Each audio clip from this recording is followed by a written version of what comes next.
बिल्कुल बिल्कुल नहीं, देखिए जहां तक विषय बिहार का पर्टिकुलरली, तो बिहार में किस प्रकार से क्राइम रेट डिक्रीज हो, इसकी निश्चित रूप से भारतीय जनता पार्टी जेडीयू चिंता करती है, इसमें कोई दो राय नहीं है। और उसके साथ साथ जहां तक पर्टिकुलरली बात है लॉ एंड ऑर्डर की, तो मैं सोचता हूं जहां तक अगर कंपैरेटिव स्टडी कर ली जाए, क्योंकि अगर डिबेट की बात कर ली जाए तो डिबेट में भी जनता कंपैरेटिव स्टडी करती है और तुलनात्मक अध्ययन करती है। अगर वोटिंग की बात कर ली जाए, जब जनता वोट डालने के लिए जाती है तो निश्चित रूप से तुलनात्मक अध्ययन के आधार पर, कंपैरेटिव स्टडी के आधार पर जनता वोट प्रदान करने का अद्भुत कार्य करती है। तो मैं सोचता हूं अगर कंपैरेटिव स्टडी हो और विस्तृत चर्चा कर ली जाए लॉ एंड ऑर्डर के विषय पर, और पर्टिकुलरली बिहार को फोकस करके चर्चा की जाए,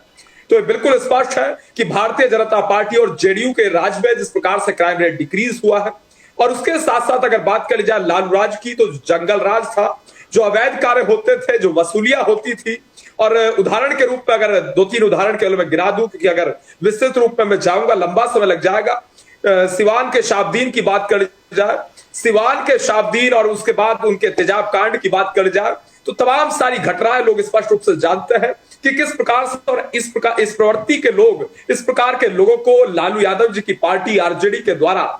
पालने और पोसने का कार्य किस प्रकार से किया गया, टिकट प्रदान कर रहे विधानसभा लोकसभा पहुंचाने की चिंता किस प्रकार से की गई, पॉलिटिकली एक तरीके से उन्हें बैकिंग किस तरीके से दी गई, वो भी सबने देखा। लॉ एंड ऑर्डर नाम की चीज बिहार प्रदेश के अंदर नहीं थी, लालू राज में बिल्कुल स्पष्ट है।